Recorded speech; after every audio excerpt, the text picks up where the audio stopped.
Can you say episode of the week or episode of the week? This week's episode of My Hero Academia was an absolute treat. Not only was it exhilarating, we got to see some major progression, not only with our main character Deku and him being able to use his ability, but hell, we even get to see my boy Todoroki come back in and use his fire ability. Like, if we remember back into the tournament arc, that guy was afraid to use that ability because it resembled his father, so now we get to see that he made up with his mother forgave him and told him to be himself and not fear his ability. So we get to not only see Deku bouncing off walls, using his ability going all throughout his body, which is something we've never seen. He's always been shattering his body. So to see him be able to land punches on the hero killer, to see our boy Todoroki come back in and use both of his abilities, really kind of taking advantage of his abilities because he's very blessed having two very strong abilities that kind of counteract with one another. If he's getting too hot using his fire, he can use his ice to cool himself down and vice versa,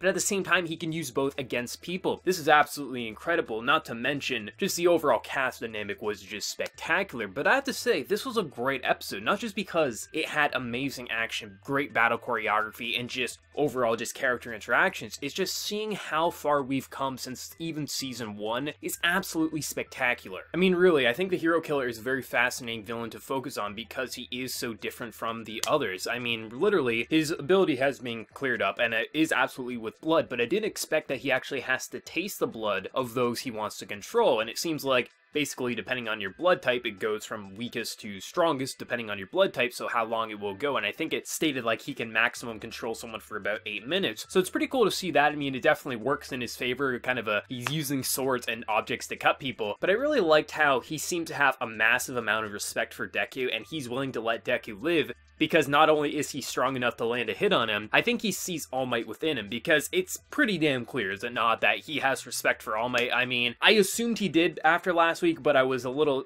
kind of skeptic, but after seeing Deku just kind of quote All Might and also use abilities that he obviously has to see the similarities within All Might, within Deku himself, so I'm pretty sure he has respect for All Might. I mean, I don't know if it goes anywhere past that. I assume he has respect for other heroes as well. I don't know exactly which ones, but it's pretty damn clear he likes All Might. So I really liked how not only when he does cut him and taste his blood, he says, I'm gonna let you live, but I'm gonna kill this Ida guy over here because he's a punk-ass bitch. That's pretty much what he says. And I think Ida's one of the most interesting characters within this episode because he truly is acting like a villain in a lot of ways.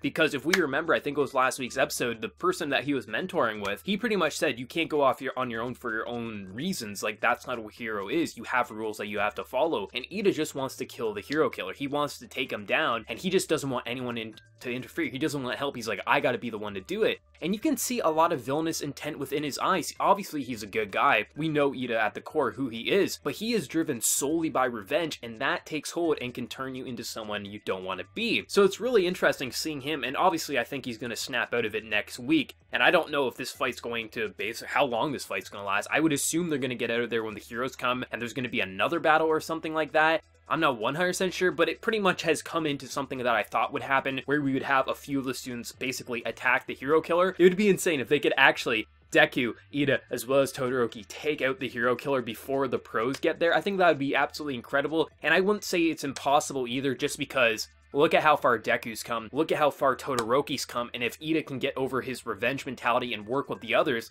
I think it's very well possible they could take him out and get basically him to stop moving or stop attacking by the times the actual pros get there. But I think it was just so interesting seeing these characters come so far, and in some cases like Ida, go so far down from where they once were, and I really hope Ida pretty much smartens up, which I think he is going to based on the preview. Just gives me that vibe that he's going to stop just going on revenge, work with the others, and start acting like a hero again. But I just think not only did it look visually amazing, it just had so much emotion, so much range from the voice acting to the facial expressions, and I just love how far characters like Deku and Todoroki have come since even the beginning of this season, even comparing it to the first season. My Hero Academia constantly leaves me thinking, wow, I'm surprised this is coming from a shonen magazine, because, like, even though it's formulaic and a lot of its things, I do think it's going above and beyond, especially with even its villainous characters, and even with the main ones. They're doing a lot of impressive things. They're making the power-ups and the power progression feel natural within this world, and not making it feel like Dragon Ball where you just keep getting a new Super Saiyan every other season pretty much. I've been having a blast with this show, absolutely loved it, easily my episode of the week, and I'm dying to see how this fight's gonna wrap up, if they're gonna get out of there, if they're going to take him out, but honestly, I think it's possible that they'll be able to hold him off till the heroes get there. If not, maybe Todoroki and Deku and Ida can all team up and take him out before the heroes get there. I think that'll be pretty epic, but I don't know, because we're still early in the season, that's why I'm a little skeptic on it. How long maybe the fight's gonna last longer? Please no spoilers for people who know the source material. But I mean, they got so many ways that they can take this. Maybe there's gonna be even more stuff after the hero killer within this arc. There's so much that they can do, and I'm dying to see what they do with it. But let me know your thoughts down in the comment section below. Did you love the episode? Did you hate it? What was your favorite moment? My favorite moment is easily seeing Deku be able to use like 5% going all through his body and land a hit on the hero killer. That was absolutely epic. Let me know your thoughts, and before you leave, smack that like button to show your support for the channel. Be sure to subscribe. Still, until next time, everyone, please take care and have a good one.